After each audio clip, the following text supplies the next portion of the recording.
Nós estamos pegando algumas reflexões em Romanos, capítulo 15. Eu gostaria de continuar propondo para os irmãos alguns pensamentos, ainda fazendo esse recorte do texto. Paulo fala aqui em Romanos 15, versículo 26. Porque aprouve a Macedônia e a Acaia levantar uma coleta em benefício dos pobres dentre os santos que vivem em Jerusalém.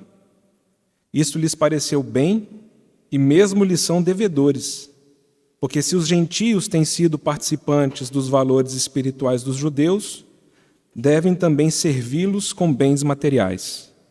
Tendo, pois, concluído isto, e havendo-lhes consignado esse fruto, passando por vós, irei à Espanha. Aproveitei dia 25 de dezembro, Natal, domingo de manhã, para propor para os irmãos um início de pensamentos e reflexões nesses versículos aqui, a partir do versículo 26, 27 e 28. E na minha meditação, lendo Romanos e meditando nisso, me parece que tem uma expressão aqui que ela é forte, ela é constrangedora para nós, ela atinge nosso orgulho, nosso eu, que é sermos devedores. Nós não gostamos de dever ninguém. Quando nós nos tornamos devedores de alguém, é como se nós nos tornássemos escravos dessa pessoa, é como se essa pessoa obtivesse de nós vantagens. Provérbios diz isso, Cuidado, quando você pega dinheiro emprestado de alguém, você se torna escravo dessa pessoa enquanto você não paga a essa pessoa que ela deve. Paulo, ele traz aqui uma informação importante. Não sei ainda se eu entrarei nesse assunto mais para frente, pensando num princípio espiritual que traz saúde para o nosso coração. Ele é contraintuitivo e pouco praticado, mas eu não sei se nós vamos fazer isso. Eu vou fazer suspense ainda sobre esse assunto. Mas nessa manhã eu gostaria de trazer para os irmãos alguns pensamentos, que os irmãos meditem nisso, vejam se faz sentido, que é como nós nos relacionamos uns com os outros dentro dessa perspectiva de que nós somos devedores e que há valores espirituais que eu recebo dos outros, de maneira que eu devolvo para elas, para essas pessoas, uma gratidão e uma generosidade com aquilo que eu tenho. No caso dos irmãos da Macedônia e da Acaia, eles devolveram esse senso de gratidão, eles devolveram por meio de uma oferta financeira. Então eles fizeram uma oferta financeira, levantaram recursos e entregaram para o apóstolo Paulo levar os santos em Jerusalém como uma declaração, como um sinal de gratidão. Somos gratos à igreja de Jerusalém. Reconhecemos que todos os valores espirituais que nós temos recebido vêm por meio dessa primeira igreja que foi instituída ali no início do livro de Atos.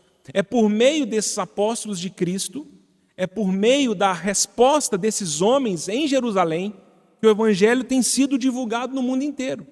E nós reconhecemos que nós precisávamos dessas pessoas para nos abençoar, para nos ajudar, e como uma resposta a essa dívida de valores espirituais que nós temos, nós estamos sabendo que os santos em Jerusalém estão passando por necessidades, pela graça de Deus nós temos recurso, então nós queremos ofertar esse fruto. Os irmãos perceberam essa expressão que Paulo diz? Fruto. É alguma coisa que é uma consequência de uma vida. Você planta uma semente, você rega uma árvore, você espera ela crescer. E na maturidade dessa planta, ela gera fruto. Como fruto da nossa gratidão, nós preparamos essas ofertas. Eu não sei dizer para os irmãos qual foi o tempo, qual que é a sincronicidade dessa oferta aqui dos irmãos da Acaia e da Macedônia. Mas, até o Ricardo trouxe essa contribuição, mas quando nós lemos em 2 Coríntios, e nós vemos que os irmãos da Macedônia e Acaia, com muitos rogos, pediram a graça de ajudarem financeiramente, Paulo dá testemunho que eles não eram ricos. Paulo fala que eles deram além das suas posses. Eles deram além do que eles tinham. É uma gratidão que é super generosa. É além do que eu tenho, é além dos meus limites. Isso extravasa meus sentimentos. Eu desejo dar isso. Então, ali na região da Macedônia, nós temos Tessalônica, nós temos Filipos, né? Mais para baixo na Caia, nós temos a igreja em Corinto. E quando nós lemos as cartas de Paulo aos Tessalonicenses e aos Filipenses, nós percebemos que ele elogia essas igrejas pela sua generosidade em dar. Paulo, aos Tessalonicenses, ele é ainda mais enfático, ele fala que eles se tornaram exemplo e modelo para todas as igrejas. E sobre amar ao seu irmão, não há necessidade que eu diga coisa alguma para vocês.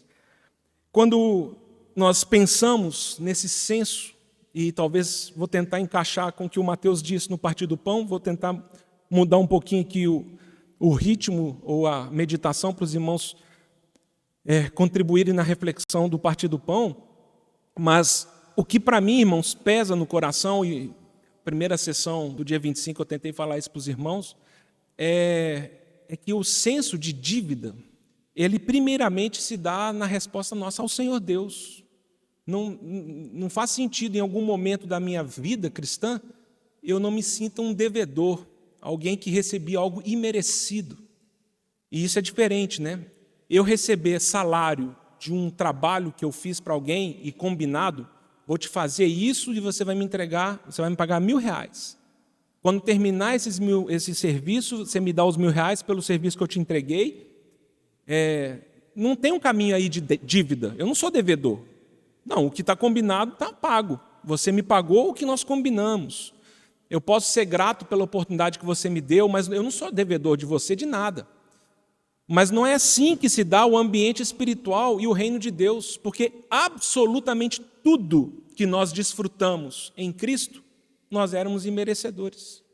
Nós entramos nesse reino de uma forma imerecida, um favor não merecido da parte de Deus, e toda a nossa experiência de vida cristã real, legítima, empoderada pelo Espírito Santo, também é imerecido, porque tudo é feito por meio dele em nós. Então não tem nada que nós façamos que eu tenha algum mérito. Qualquer coisa que você faça que tem valor eterno, o Deus eterno fez por meio de você. Então, o Senhor Deus estruturou nossa realidade, nossa experiência com Ele, onde Paulo fala isso em Romanos, né? Foi lançada fora toda jactância. Na nossa experiência com Deus não há caminho para orgulho. Não há caminho para vaidade, não há caminho para soberba, não há caminho de comparação, não há caminho de competição, porque tudo foi feito por Ele. E se eu faço alguma coisa que tem valor, eu faço por meio da vida dele. Então, esse senso de devedor, me parece que ele jamais deve nos abandonar. Porque quando eu esqueço de quem eu sou fora de Cristo, então, imediatamente começa a escoar gratidão do meu coração. Eu começo a me tornar uma pessoa ingrata. Eu começo a me tornar uma pessoa ingrata porque o ingrato ele se vê no direito de exigir e cobrar do próximo. Ele esquece dos benefícios e do favor não merecido. E nós somos muito assim, né? Realmente o pecado ele destruiu completamente qualquer salvação para o homem caído. É por isso que a cruz é a resposta de Deus. A resposta de Deus para o seu Adão é morte, não tem outro caminho. Vida cristã, salvação em Cristo, não é um martelinho para consertar um homem caído, não. É jogar esse homem caído fora e Deus faz nascer de novo um novo homem em Cristo Jesus. Por isso que cristianismo ou vida cristã não tem comparação com nenhuma proposta de religião em relação com deuses dessa terra, não tem. Porque apenas o cristianismo vai dizer, não, você está errado. O único Deus sentenciou à morte o seu homem pecador. Aí você fala, e agora? Não, agora ele te oferece novidade de vida por um novo homem, eterno e espiritual, que nasceu de novo em você quando você creu no Senhor. E esse homem se alimenta do amor ágape de Deus, não nos amores terrenos, erotizados ou animalescos da terra. Esse amor ágape de Deus, que fortalece o seu homem espiritual, Paulo fala em Coríntios 13, ele já descreve. Esse amor não se ensoberbece. Esse amor não se porta inconvenientemente. Esse amor ele se alegra com a verdade. Ele não se alegra com a injustiça. Esse amor tudo crê, tudo suporta, tudo sofre. Esse é o amor. que se vincula ao amor ao homem eterno em nós, aí nós começamos a perceber, com o mínimo de sinceridade possível, que talvez nós estejamos falhando em algumas coisas no nosso progresso espiritual, no nosso progredir em conhecer a Deus e permitir que esse velho homem nosso seja crucificado, porque dentro de nós há muito sentimento de ingratidão, comparação e competição. A resposta para nós é a cruz de Cristo. A resposta para nós é a cruz de Cristo. O homem caído, ele olha a árvore da vida e ele olha a árvore do conhecimento do bem e do mal. E ele escolheu comer a árvore do conhecimento do bem e do mal. E ao escolher comer a árvore do conhecimento do mal, nós nos tornamos juízes. Nós começamos a tentar discernir o bem e o mal e começamos a julgar uns aos outros. Essa experiência deve ser destruída pela sentença de Deus que esse homem não entrará no seu reino e esse homem está condenado eternamente. Acabou, não tem caminho para ele. Então, quando nós pensamos numa resposta a Deus, é que quando nós cremos no Senhor Jesus e entendemos essa mensagem, sou pecador, preciso de um Salvador, preciso de salvação, preciso de uma resposta a Deus adequada por meio da obra do Cordeiro de Deus, em algum momento nós vamos esquecendo disso.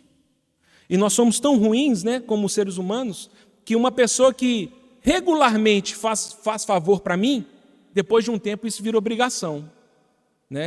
A gente é meio esquisito. Uma pessoa nos dá carona um dia, 2, 3, passou um mês, ele liga para você e fala, hoje eu não vou poder te dar carona, você já fica até chateado. Pô, velho, você não vai me dar carona? Eu tomei posse do favor que você me dava, virou obrigação sua me dar carona. Eu empresto dinheiro para você 1, 2, 3 vezes, na 4ª vez que você pede dinheiro emprestado e nunca me pagou, eu falo assim, eu não vou te emprestar mais. Aí você se vê no direito de ficar chateado com a outra pessoa, indignado com ela. Nossa, você é muquirana mesmo, hein, cara? Pensei que a gente era amigo. Porque a gente vai construindo relações autocentradas. A narrativa histórica nossa se dá a partir dos meus sentimentos, desejos e vontades. E isso destrói qualquer relação saudável com qualquer pessoa. Porque nós nos relacionamos com pessoas imperfeitas, imprecisas, todos nós estamos aprendendo a relacionar uns com os outros, temos emoções, às vezes, mal formadas, passamos por situações muito difíceis, Talvez nesse momento, nesse salão, pessoas estão passando por momentos de perda, de provação terrível, e às vezes nós não sabemos. A única coisa que nós sabemos é que você está com a cara feia para mim hoje e você não me cumprimentou. Então, essas relações, elas não se dão a partir da cruz como centro. Elas se dão a partir do eu como centro. Então, eu examino e julgo as pessoas a partir de mim mesmo. A partir do que eu quero, desejo ou percebo. Sermos devedores e termos um coração grato a Deus é a resposta para a nossa cura em todas as áreas, todas.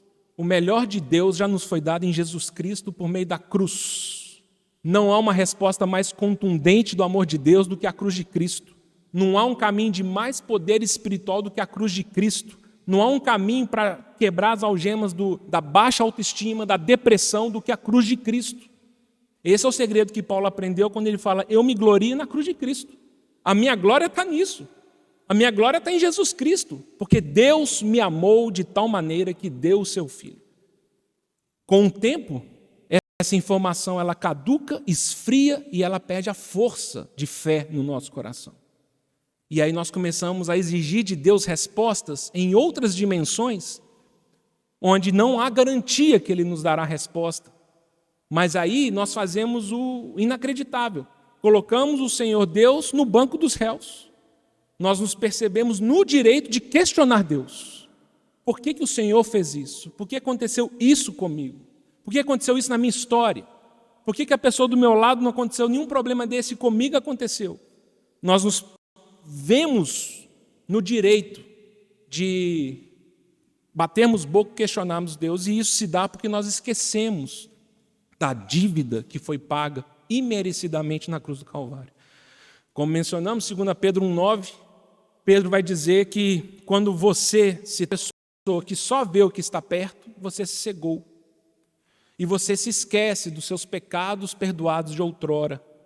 quando nós esquecemos os nossos pecados perdoados de outrora e o preço que foi pago para que você seja resgatado do inferno, você passa a enxergar só o que está perto. E quando você só vê o que está perto, você está cego. Expressão de Pedro. Você acha que está vendo, mas você está cego. Você não está vendo. A resposta de Deus não está nas nossas ambições materiais, nas respostas que nós queremos que Ele nos dê, nas nossas ambições terrenas, porque o Senhor está falando, eu sou espírito. Meu adorador adora em espírito, minha realidade se dá espiritualmente. E eu gostaria que você olhasse um pouquinho mais para frente, porque em breve, quando eu me manifestar, tudo fará sentido para você. E você perceberá que tudo que você experimentou foi uma breve, leve tribulação. Você crê nisso? Isso faz parte da estrutura da sua história, da sua vida, da sua existência? Sabe por que nós desesperamos? Sabe por que nós nos tornamos ingratos? Porque nós só enxergamos o que está perto. O que eu faço com essa dor no meu coração? O que eu faço com essa resposta e esse vazio que eu sinto? Deus fala, eu posso preencher. Mas eu não vou preencher esse vazio seu te dando o que você acha que vai te preencher. Eu vou preencher esse vazio seu comigo mesmo, com a minha própria vida. Aí você fala, não, eu não quero. Eu não quero sua vida, eu quero um casamento. Eu não quero a sua vida, eu quero filhos. Eu não quero sua vida, eu quero um carro. Eu não quero sua vida, eu quero um emprego. Fala, não, eu posso te dar todas essas coisas, mas não é isso que você precisa. O que você precisa é de mim. Então nós nos tornamos pessoas ingratas, amargas, porque parece que a vida perdeu sentido. Nós temos um Deus muito esquisito, né? Um Deus muito estranho, que parece que tem prazer de não responder minhas orações, um Deus que abençoa muita gente e comigo as coisas dão sempre errado. A gente brinca isso, né? A Lúcia um dia até me repreendeu, falando, não fala isso não, né, do empreendedor. Tudo que eu empreendi na vida deu errado.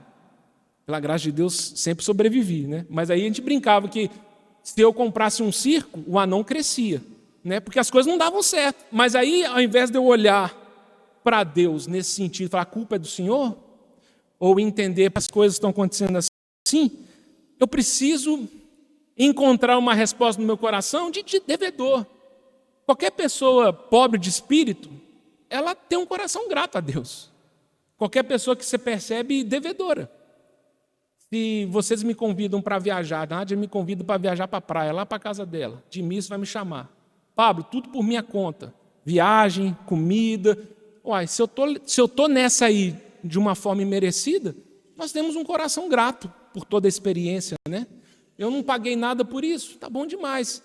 Somos tão maus, nós somos tão ingratos que aquilo que as pessoas nos dão e nós somos imerecedores, nós ainda condenamos e não enxergamos. Sabe por quê? Porque nós estamos centrados em nós mesmos. Existe ao nosso redor coisas muito feias. Orgulho, soberba, altivez, arrogância. Os irmãos sabem o que é isso? A soberba é a sensação de que eu não preciso ouvir a opinião do outro porque a minha opinião é a certa. A verdade está em mim, a realidade está em mim. Qualquer coisa diferente daquilo que eu sei ou experimento, está errado. Por quê? Porque não é o que eu penso. Né? Judas é duro com essa sentença, quando ele fala dos incautos, dos nécios, que tudo aquilo que eles não entendem difamam, porque eles não entendem. Então, se eu não sei, está errado. Porque a régua, a consideração sou eu mesmo. A altivez, olhar os outros de cima. Então a gente vai examinar sempre olhando o outro de cima para baixo. Eu faria melhor, eu sou melhor, eu falo melhor, sou mais bonito que você, sou mais rico que você, eu tenho uma vida melhor que a sua. Nós buscamos histórias para que o nosso coração se encha de altivez. É impressionante, nós somos absolutamente impressionantes. Fábricas de orgulho. Porque se tudo que você tem é melhor do que eu, mas eu acho que o seu dedinho do pé é mais feio que o meu, eu falo, não, pelo menos o dedinho do meu pé é mais bonito que o seu. E nós buscamos alguma coisa para nos confortar e nos levar e nos gerar altivez. E é por isso que o orgulho é a busca pela glória própria. Eu quero a glória para mim. Eu quero o conforto para mim. Eu quero que vocês me sirvam. Eu quero que vocês me atendam nas minhas demandas. Eu quero que vocês atendam às minhas expectativas. Vocês não estão entendendo quem eu sou, o que eu estou passando, e nós então começamos a exigir dos outros que eles atendam às nossas demandas, E isso gera no nosso coração ingratidão, porque isso não se paga. E a conta sempre é alta. E essa conta só aumenta. Invariavelmente, essa é uma crise que todo casamento precisa estar com os olhos bem abertos. Quando o casamento ele entra num nível de créditos e débitos.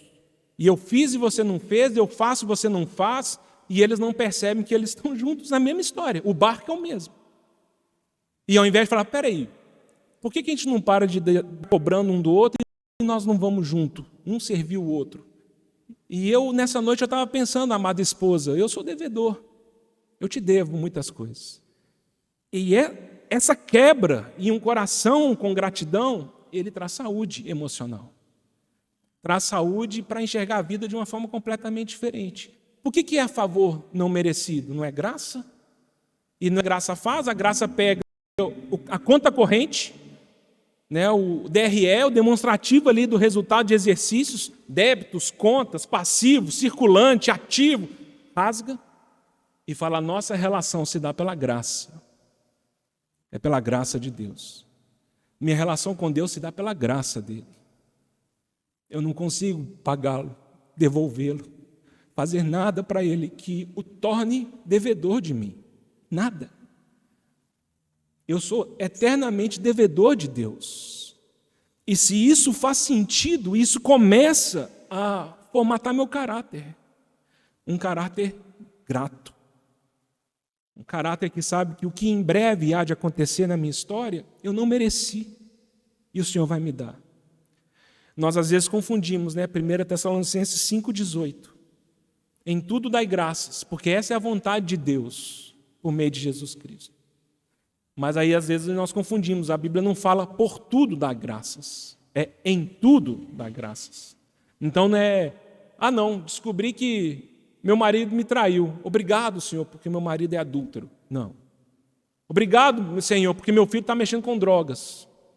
Obrigado Senhor, porque a criança aqui de 3 anos de idade morreu. Não é por tudo dá graças, é em tudo dá graças. A despeito das situações. Obrigado, Senhor. Eu não estou entendendo por que isso está acontecendo, Senhor. Mas tem coisas que eu sei. Eu era um pecador devedor e o Senhor pagou na cruz do Calvário essas coisas. E tem coisas que eu não sei responder hoje, mas eu tenho um coração grato. Por isso que Paulo fala, entristecido, mas sempre alegre. Sempre alegre. Por quê? Porque no frigir dos ovos, no final ali, quando eu vou tirando todas as escamas amadas da minha relação existencial, encontra-se um ser humano que foi perdoado pela graça de Deus. E esse núcleo unido em Cristo, ele traz gratidão. É verdade, está acontecendo isso com a minha família, mas nesse contexto eu sou grato a Deus. É verdade, eu estou passando por esse vale da morte com tantos problemas de saúde, doença, o hospital virou meu amigo, mas está tudo certo. Porque o Senhor está me ensinando a não enxergar só o que está perto. E o Senhor está me ensinando a enxergar um pouquinho ali além. E a minha história não se resume ao aqui e agora. A minha história se expande para a eternidade.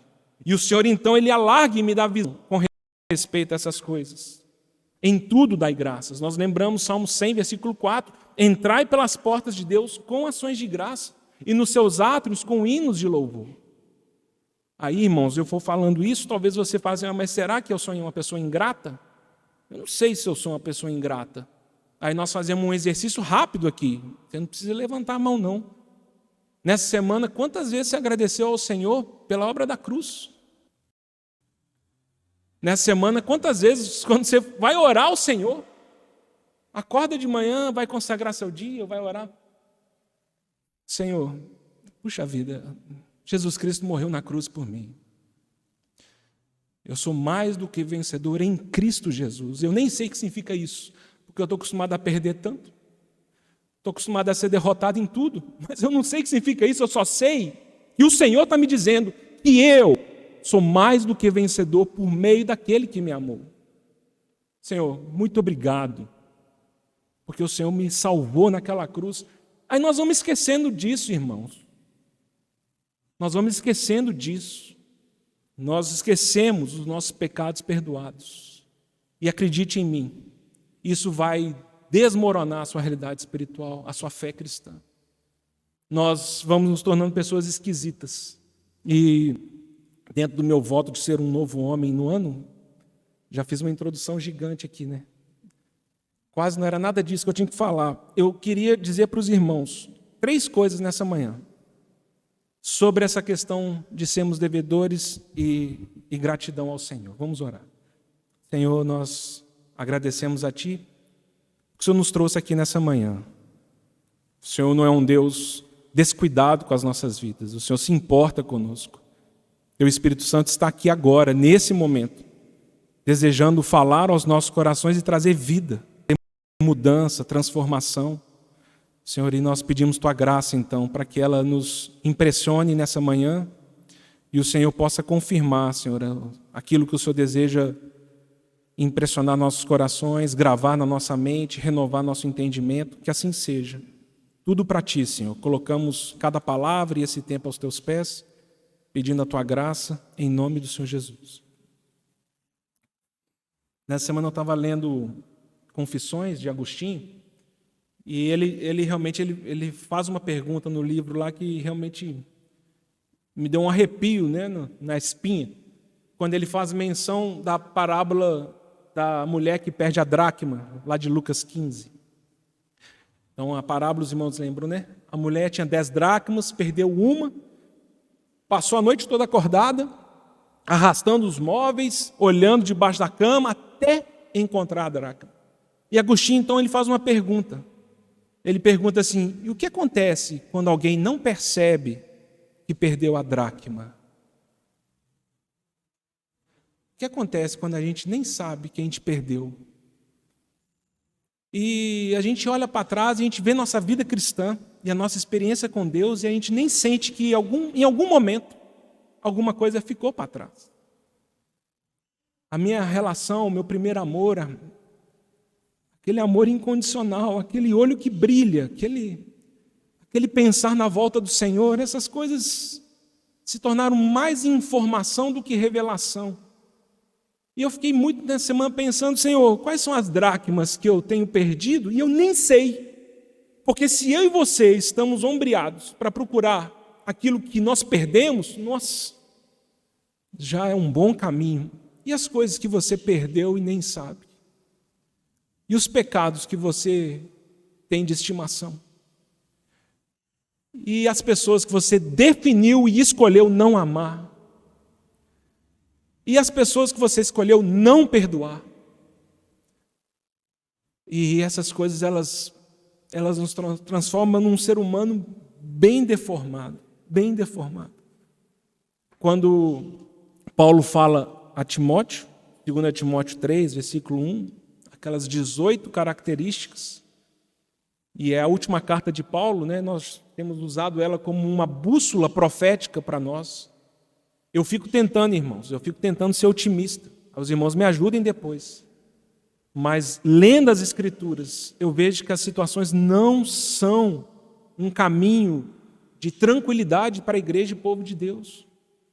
Nós mencionamos isso tantas vezes, o Senhor Jesus vai dizer que o amor vai se esfriar de quase todos, naquele princípio das dores, já estabelecido em Mateus 24.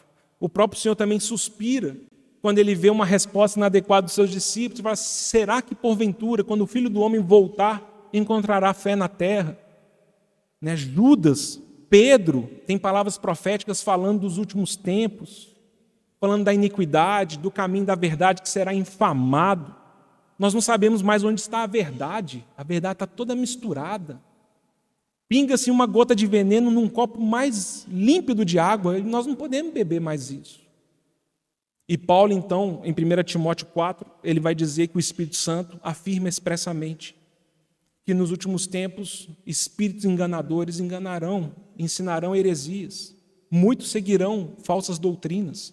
E aqui, em 2 Timóteo 3, versículo 2, é importante a gente pegar o contexto do final do capítulo 2. Paulo está escrevendo a sua última carta para o seu filho na fé, sabendo que chegou a hora da sua partida.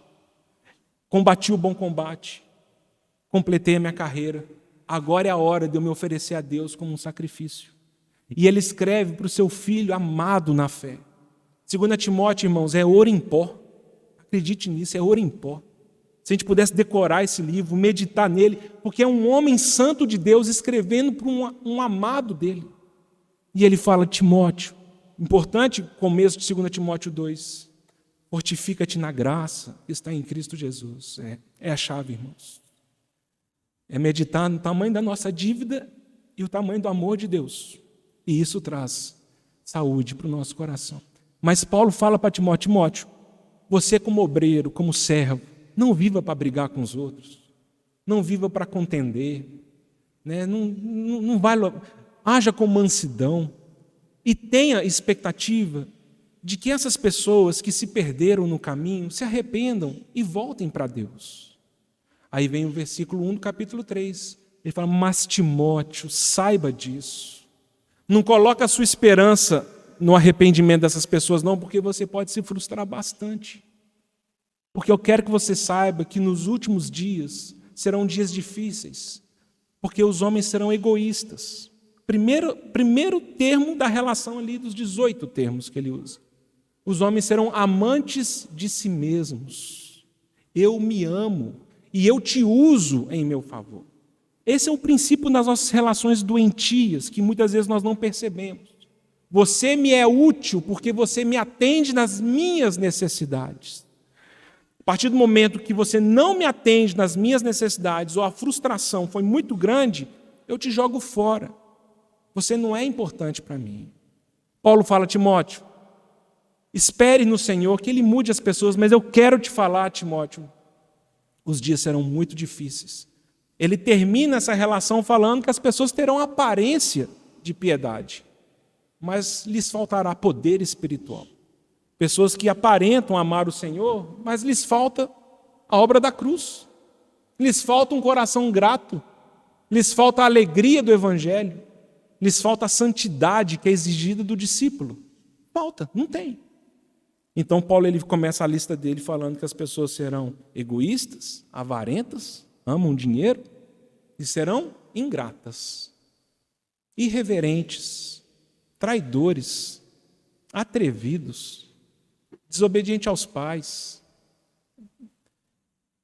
Gente, Paulo está falando, Timóteo, vai ser difícil. E eu queria dizer para vocês, não olhem para as pessoas, a chance da gente se decepcionar é gigante. A nossa experiência de corpo não é olhar para os membros em si, é olhar para a cabeça do corpo. A nossa experiência se dá em falar, Senhor, que todos ao meu redor, eles caiam nessa sentença profética, mas tem misericórdia de mim, Senhor, eu não quero ser como esse. O único coração que eu posso permitir ser mudado é o meu, de mais ninguém. Eu queria que o João mudasse, ele não tem poder. Ele tem que responder a Deus. Figura, tá? Sabe porque é meu filho. Ele tem que responder a Deus, não sou eu. Eu não consigo mudar ninguém. A única pessoa que eu posso permitir ser mudada sou eu mesmo. Senhor, eu não quero ser uma pessoa ingrata. Eu não quero ser uma pessoa arrogante. Eu não quero ser uma pessoa amante de mim mesmo, mais amigo dos prazeres que amigos de Deus. Senhor, livra-me disso. Livra-me dessa sentença profética. Eu não quero que eu seja um daqueles que o amor se esfria. Eu não quero ser um daqueles que perdeu a fé legítima, genuína em Jesus Cristo no tempo da apostasia. Isso é fundamental para nós. Quando eu começo a olhar para os lados, é muito tendencioso e a gente comete esse ato falho para nos absolver. A gente vê no outro a falha e a gente tenta se justificar na falha do outro. E aí é bem comum mesmo a gente terceirizar nosso pecado e terceirizar nossa falta de fé nos outros. Eu não reúno por causa dos outros. Essa igreja e a gente vai terceirizando tudo. A culpa é do outro, a culpa é do pastor, a culpa é do presbítero, a culpa é de fulano, a culpa é de ciclano. Meu casamento, a culpa é sempre do meu cônjuge. Não faça isso. O contrapeso da balança é Jesus Cristo. Sempre é Jesus Cristo. Não se compare com ninguém a não ser o próprio Senhor Jesus. Esse é um ponto muito importante. Porque, invariavelmente, um coração ingrato, que é um coração que exige dos outros uma paga, é exatamente o contrário do coração devedor que percebe nos outros um favor não merecido. O coração ingrato, ele olha para os outros e fala, eu não merecia o que você me dá. Ou você tinha que me dar mais do que você está me dando. E nós sempre vamos exigir do outro isso. Irmãos, invariavelmente, um coração ingrato, ele cairá numa vida muito amargurada. Porque o problema está sempre nos outros, nunca em mim. E o defeito dos outros são gigantes, os meus defeitos eu apequeno. Não é assim que a gente faz? A misericórdia do Senhor se renova é para mim, não é para o meu irmão. Então, quando eu olho para os meus pecados, eu consigo justificá-los. Eu consigo construir uma história, uma narrativa para justificá-los. Agora, o do meu próximo, eu sou absolutamente brutal com ele. É por isso que na lista lá, um dos termos que Paulo fala é implacável. Uma pessoa implacável. Passa um dia, um mês, um ano, 10 anos, a pessoa continua com aquela situação inegociada no coração. Que tragédia! Esse ser humano não está saudável. Ele não consegue beber da graça de Deus porque o coração dele secou numa ingratidão por causa das situações da vida que rebenta ele. Ele se torna uma pessoa amarga, reclamona, murmurenta, insuportável. E essa pessoa quase que no final do processo, ela não suporta nem ela mesma. Ela não suporta nem ela mesma. Aí nós vamos buscar os placebos da vida, nós vamos tentar buscar coisas para nos anestesiar, seja remédio, seja TV, sexo, pornografia, dinheiro, trabalho. Quantos homens usam o trabalho como fuga para uma vida amarga? Porque ninguém aqui condena alguém por trabalhar demais, nós até deveríamos. Você não está investindo no reino de Deus. Nós precisaríamos, cada um de nós, olhar a nossa vida. Nós buscamos coisas para anestesiar nossas dores. Mas a verdade é que é muito difícil a gente encarar no espelho a gente mesmo e falar: quem eu sou? Que tipo de ser humano eu sou? O que faz sentido nas promessas de Deus para a minha vida, na minha história? E vida e abundância que o Senhor Jesus prometeu que parece que comigo não. O Senhor Jesus fala: quem beber das águas que eu ofereço, jamais terá sede. E eu me percebo uma pessoa absolutamente sedenta. Mas é claro, eu escolhi o caminho da ingratidão, das relações de débito e crédito. Eu escolhi a relação do eu estou fazendo, eu não mereci o que você faz por mim.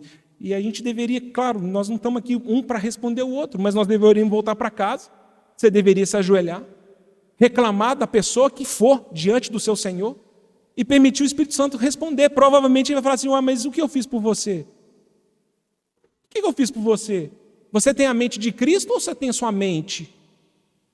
Então o que nos falta é aprender a orar pelos nossos inimigos. O que nos falta é aprender a abençoar aqueles que nos perseguem. Então, para nós, o mais fácil é amaldiçoar quem nos amaldiçoa. É entrar nas relações de débito com débito. E crédito com crédito. Se você é um bom amigo, um bom irmão, eu gosto de você. Mas a nossa relação, se não estiver baseada na graça de Deus, qualquer situação de injustiça, desentendimento, agressões, que podem acontecer porque nós somos imperfeitos, não tem mais relação. E nós quebramos essa relação nossa, que deveria ser baseada na graça de Deus, porque nossas relações não são mais em afeto, são em desempenho. Levanta depois uma placa dando nota para pregação. A assembleia, que história é essa? Igreja não é um lugar que você vai para assistir, não. Igreja você pertence. Você é igreja. Que história é essa? Será que tem um sinal mais soberbo de um desigrejado? Eu não preciso do corpo. É eu e Deus. Eu sozinho com Deus. E é claro, irmãos, quando nós às vezes conversamos com as pessoas, existem situações humanas legítimas que nos entristecem nas nossas relações. Mas a questão é que você fala assim: mas você, sabe por que você está ingrato? Porque você tem uma perspectiva de débito e crédito. E você está cobrando das pessoas o que elas te devem. E é muito interessante, porque geralmente pessoas que fazem isso, elas são más pagadoras também. Porque uma pessoa que se dá aos outros, ela não tem tempo para ficar analisando os débitos. Ela está ali para ajudar os outros, porque ela corre para o manancial de vida que é Deus, e Deus lhe dá sempre da sua graça para ela prosseguir. Aí as pessoas sentam e depois avaliam, criticam os outros. O problema maior disso, aí eu vou falar duas coisas aqui. O primeiro é, irmãos, nós vivemos épocas difíceis, em que nós somos pessoas ingratas, traidoras, atrevidas, e o Senhor precisa nos mudar individualmente. E a segunda coisa que eu falaria para você é que pelo fato de você ser assim, não exija que o outro não seja como você é, e Deus está te mudando, te salvando. Tenha paciência. E 3 coisas, né? A primeira está em Atos 20, 35. Quando Paulo faz menção de palavras do Senhor Jesus, mas bem-aventurado é dar do que receber. Primeira coisa que eu queria dizer para vocês, com um coração grato, ele experimenta vida, porque ele está baseado num princípio espiritual que Deus não negocia. Quanto mais você der, mais bem-aventurado você é. E isso não faz sentido com o reino dos homens, nem com a lógica dessa terra. Tudo que o diabo faz é um antônimo e é um contrário do reino de Deus. Tudo. Então, quando Deus está falando assim, você quer ser uma pessoa feliz? Dê. Você quer ser uma pessoa que tem paz? Saiba disso. Mais bem-aventurado é dar do que receber. Quando nosso coração se enche de gratidão a Deus, nós falamos para Deus, Senhor, como eu posso devolver a Ti frutos de gratidão? Aí o Senhor fala, então começa a ajudar o povo de Deus. Mas não olha para eles não, porque senão com 2 semanas você vai desistir. Você olha sempre para mim. E sabe o que vai acontecer conosco? Quanto mais generoso for o nosso coração, mais bem-aventurado nós somos. A matemática financeira dessa terra vai nos dizer o contrário. Um rico nesse mundo se baseia no saldo do extrato bancário dele, nos bens que ele tem, no patrimônio que ele adquiriu. E quem baseia sua vida nisso é cego. Por quê? Porque só vê o que está perto. O Senhor fala, você quer ser rico? Então aprenda a dar. Sabe essa gratidão que você tem comigo e por mim? Isso vai produzir um fruto que quando as pessoas comerem, é fruto de generosidade. Generosidade no seu tempo, generosidade no uso do seu dom, generosidade com seus recursos financeiros, como é o caso aqui em Romanos 15. Senhor, eu sou tão grato a Ti. Eu sou um devedor do Senhor e o Senhor tem me dado tantos valores espirituais. Eu quero produzir para Ti frutos de gratidão. E aí, naturalmente, essas pessoas dão. Naturalmente, essas pessoas oferecem. E aí eu acho que é muito importante perceber isso, porque vida cristã não é um conjunto de mandamentos, é vida em Cristo. Então eu falo com vocês assim, alguém aqui não sabia que melhor é dar do que receber?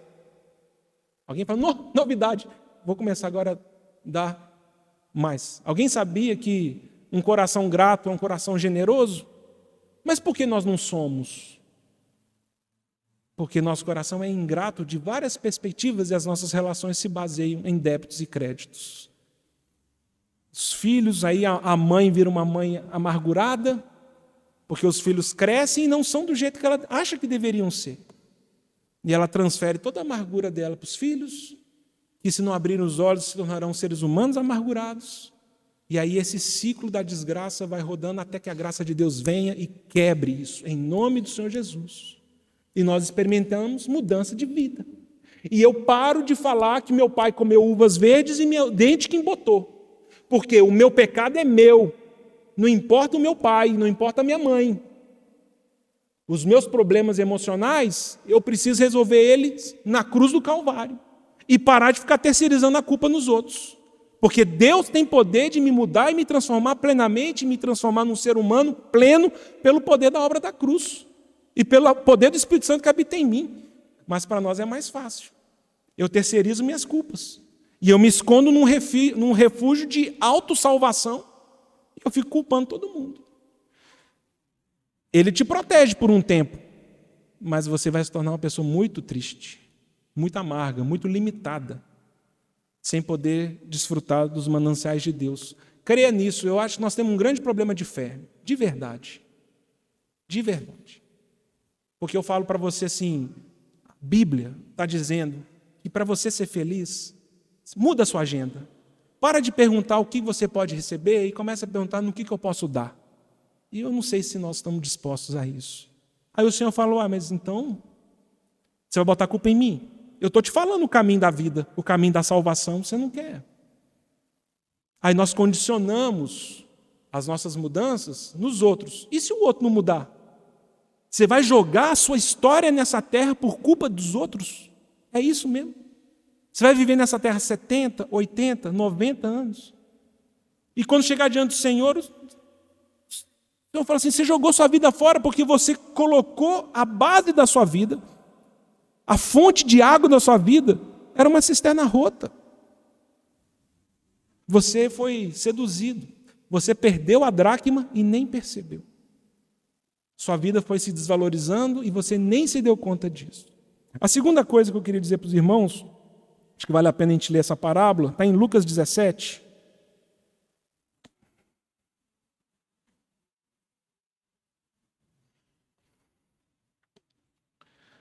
Versículo 7. O Senhor Jesus conta essa parábola quando ele diz, qual de vós, tendo um servo ocupado na lavoura ou em guardar o gado, lhe dirá quando ele voltar do campo, vem já e põe-te à mesa? E que antes não lhe diga, prepara-me a cela, a ceia, cinge-te, serve-me, enquanto eu como e bebo, depois comerás tu e beberás. Porventura terá de agradecer ao servo por ter este feito o que lhe havia ordenado?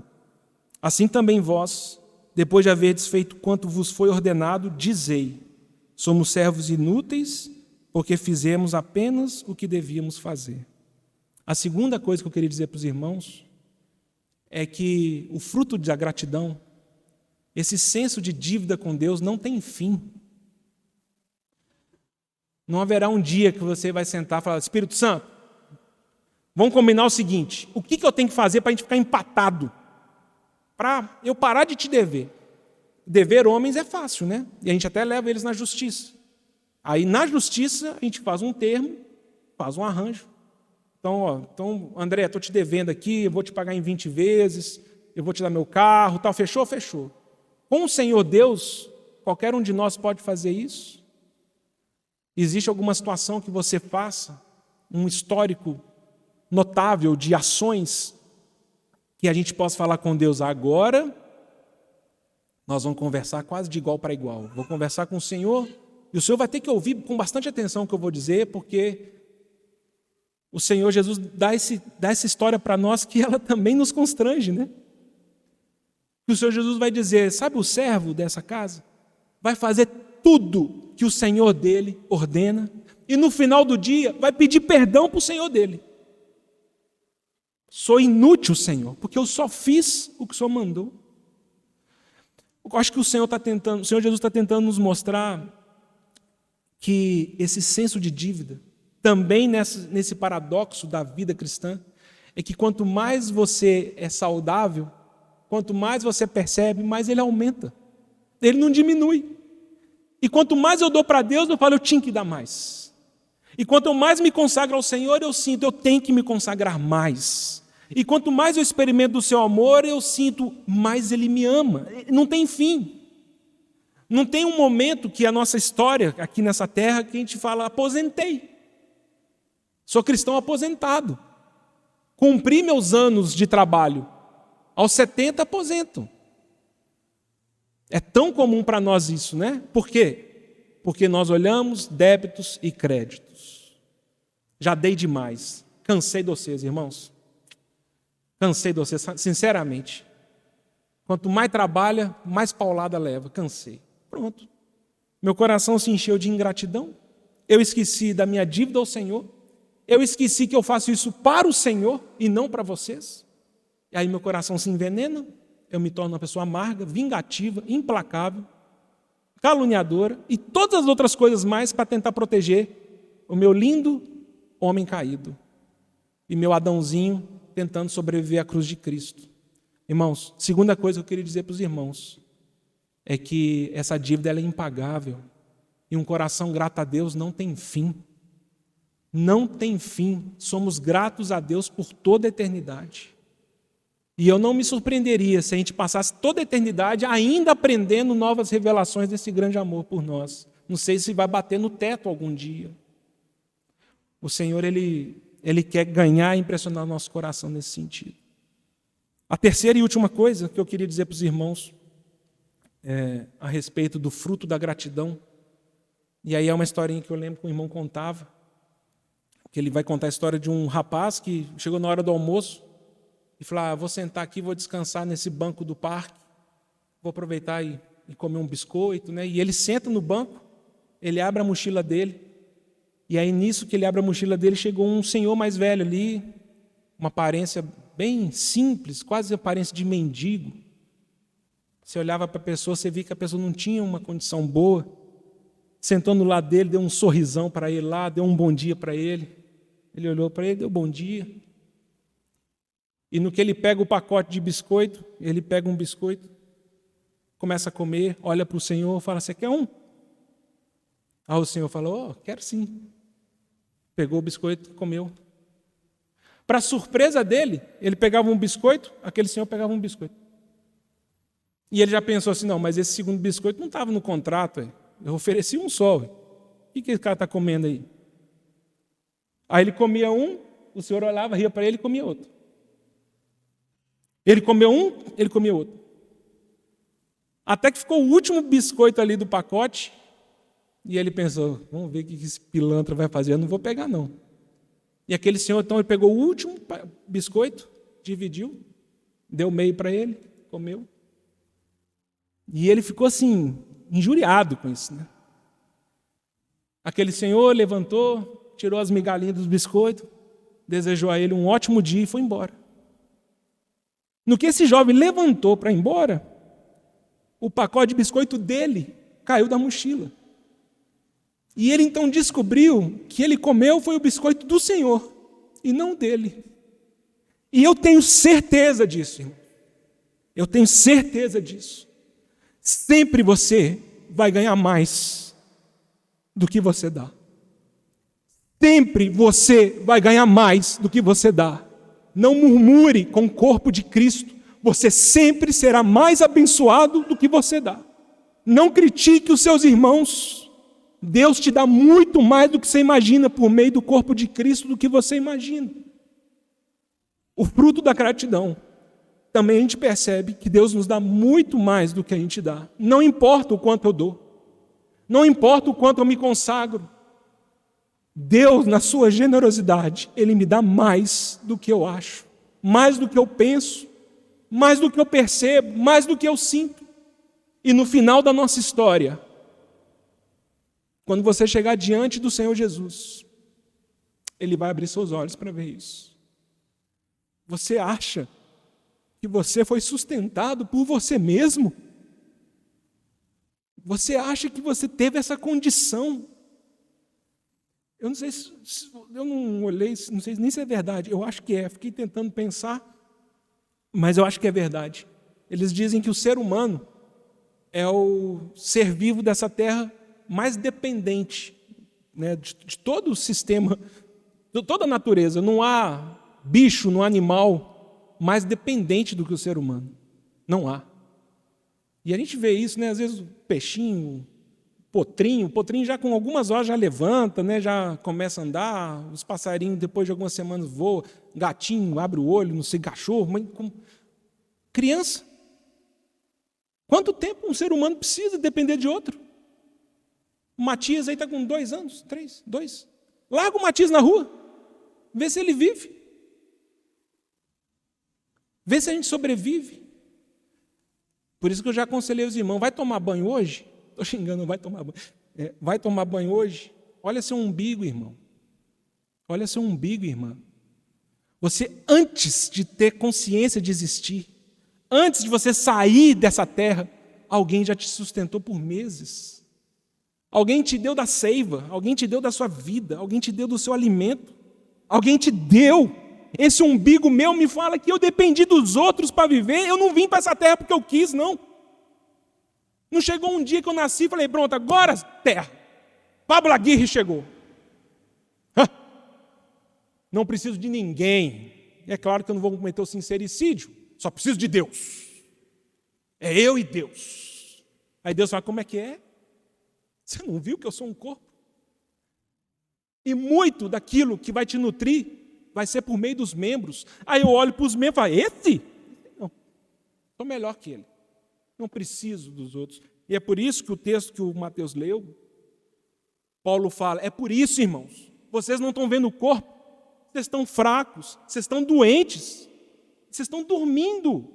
É por isso. Porque eu quero te dar vida, eu quero te acordar, eu quero te suprir por meio do corpo de Cristo. Mas nós somos soberbos, altivos, arrogantes. Nós rejeitamos os membros que fazem um trabalho importante para nós. Porque se eu começo a exagerar aqui, foi o que veio na minha cabeça, eu nunca bebi, tá, irmãos? Mas dizem, né, que álcool arrebenta o fígado. É fígado? Fígado? Cirrose no fígado. Se eu começar a beber muito álcool, o meu fígado vai falar, chega, para, você está desequilibrado, você está se perdendo. Aí eu arranco o meu fígado embora, jogo fora. Ou eu tenho a humildade de falar, obrigado, cabeça. Obrigado pelo fígado. Está me mostrando que eu estou bem nojento mesmo. Que eu estou uma pessoa bem anormal. Mas nós preferimos a normalidade. Eu vou fugir da comunhão, eu vou fugir dos irmãos, eu vou conseguir fazer uma agenda muito bem esquemada, que ninguém me toca. Chego, a reunião já começou, saio, a reunião não acabou ainda. Vamos só de domingo a domingo, achando que os outros comeram demais do meu biscoito. E o Senhor fala, você não está entendendo. Eu sou um Deus muito generoso. E aquele que dá, eu dou mais. Eu dou medida sacudida, transbordante. Eu dou muito mais. Se você se dispor ao meu reino, à minha vida, à minha história. Mas quando a gente vê só o que está perto, aí não vai dar. O Senhor precisa expandir nossa visão, o nosso entendimento. O Senhor fez o ser humano como a coroa da sua criação, mas fez como o ser mais dependente desse mundo. Talvez seja para nos mostrar que nós precisamos uns dos outros. Foi assim que Deus fez. Deus não nos fez para andarmos sozinhos. E mesmo que alguém aqui fale assim, não, eu quero viver sozinho, vou viver num sítio, isolado, não preciso de ninguém. Não precisa de ninguém. Quem construiu esse sítio? Não, eu vou criar uma lavoura de subsistência e eu vou plantar. Não, você vai comprar semente de quem? A água que vem não é da Copasa, não é que alguém comprou, você vai ter que ir na mercearia. Irmãos, é impossível vivermos sozinhos. E a base dessa relação nossa, que se dá coletivamente, a base é a graça. Não pode ser créditos e débitos, não pode ser. Uma relação comunitária, uma relação humana, baseada em performance, ela não dura, ela é doente. A base da nossa relação, ela é a graça de Deus. E por que você se dá tanto, meu irmão? Você não sabe por que eu me dou tanto? Eu sou devedor. Eu devo. Eu devo ao Senhor, eu devo aos meus irmãos, eu devo uma resposta maior, eu devo mais consagração, eu devo mais amor, eu devo mais generosidade. Pronto, olhos curados pela graça. Agora, quando a gente senta e fica acusando uns aos outros, comparando, pronto, olhos envenenados pela desgraça. Que o Senhor fale aos nossos corações, que os irmãos meditem nisso. Devedores, irmãos, de valores espirituais. Eu acho tão bonito isso em Paulo, já fazendo um adiantamento de Romanos 16, porque se tem um camarada que poderia dar carteirada dos créditos e débitos, é Paulo, não é verdade? Alguém no Novo Testamento que teve um ministério e uma vida exemplar, ele mesmo diz aos coríntios, eu me dei por vocês e ainda me deixarei gastar por vós. Eu não estou aqui para mim, eu estou aqui para pegar o meu pacote de biscoito e dar para vocês. E sabe o que acontece quando eu dou meu biscoito para vocês? Deus me dá do dele. E o dele é muito melhor. Porque só do fato de eu ter um coração cheio de gratidão, e em tudo eu dou graças, o mal não me toca. Não há situação, não há mal que consegue me derrubar, porque meu coração está firmado em Cristo. Aí nós temos o apóstolo Paulo, que também lá em 2 Timóteo, última carta dele. Ele escrevendo para Timóteo, ele fala assim, nossa, Timóteo, eu sou tão grato à casa de Onesífero. Eles nunca se envergonharam das minhas algemas. Inclusive, ele me procurou em Roma, até me encontrar. Eu sou muito grato a ele. Deus há de conceder misericórdia naquele dia a Onesífero. E aí, quando chegamos em Romanos 16, leiam depois. Paulo ele começa a fazer uma lista. Sabe, Derbe? Derbe é uma irmã que é protetora de muitos. E é minha protetora também. Sabe a mãe de Rufo? Ela tem sido uma mãe para mim também. Sabe Priscila e Áquila? Eu sou grato a eles, porque eles arriscaram a sua própria cabeça por amor a mim. E ele até fala, nisso eu lhes agradeço. E arriscar a cabeça não é uma figura de linguagem não, irmãos. O Império Romano ia cortar a cabeça deles mesmo, decapitar, sentença de morte. O que nós percebemos no apóstolo Paulo? Uma pessoa grata, uma pessoa que olha para os irmãos e olha para os outros e fala assim, puxa vida, Deus tem me dado mães, Deus tem colocado protetores na minha vida, Deus tem colocado pessoas que me amam dessa maneira, de arriscar a vida, de abrir mão das coisas deles para me proteger. Então, se o apóstolo Paulo tinha um coração grato, será que nós não teríamos? Se você fosse escrever uma carta também, fazendo esse mesmo exercício de Paulo, quando você começa a pensar no nome dos irmãos, das irmãs que o Senhor tem colocado na sua história, um coração cheio de gratidão, ou, pois é, né? Turminha fraca essa minha. Pessoal, todo mundo, ó, hipócrita, egoísta. Será que a gente não se perdeu no caminho? Será que meu coração não se envenenou? Os meus olhos deixaram de ser olhos curados pela graça de Deus para enxergar Deus por meio das pessoas? E eu me tornei uma pessoa cobradora, julgadora, coração frio. Né, que o Senhor tenha misericórdia de nós. Desculpa, né, a palavra um tanto quanto pessimista, né, mas eu não tenho esperança que a igreja do Senhor vai experimentar um avivamento, vou deixar desse jeito, avivamentos na Bíblia e na história da igreja nunca foram universais e nunca duraram muito tempo, é só olhar. Em Atos 5, já tinha gente caindo morta porque estava mentindo ao Espírito Santo. Eu creio em avivamento. Os irmãos que têm encontrado para orar sabem que nós temos orado por isso. Eu creio que Deus pode avivar a minha vida. Deus pode avivar essa assembleia. Deus pode avivar nossos relacionamentos. Deus pode avivar essa cidade. Mas essas coisas, até historicamente, elas não duram para sempre. Rapidinho os seres humanos conseguem profanar a santidade de Deus. Irmãos, eu não sei. Eu não sei se daqui a alguns não vão mudar, talvez não faça nem sentido, então não mude. Continua ingrato, continua traidor, continua atrevido, continua irreverente. Mas uma coisa eu peço ao Senhor, que meu coração não se perca nisso. Que eu aprenda a olhar o meu Senhor Jesus. Que eu encontre resposta na cruz de Cristo.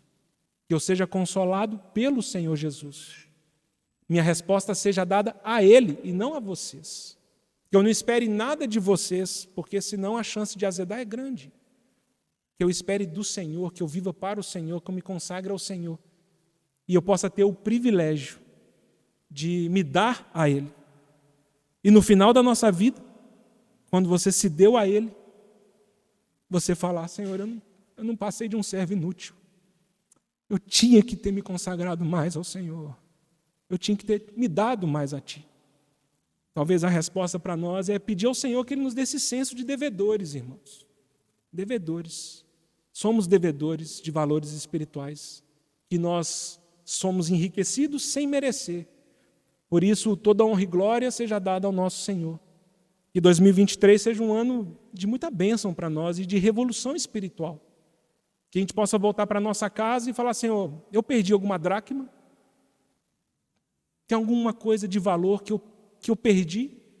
Senhor, eu quero acender todas as luzes, mexer em todos os móveis do meu coração, até encontrar aquilo que eu abri mão e permitir que o Senhor cresça novamente em poder e importância na minha vida, né? Que o Senhor nos abençoe.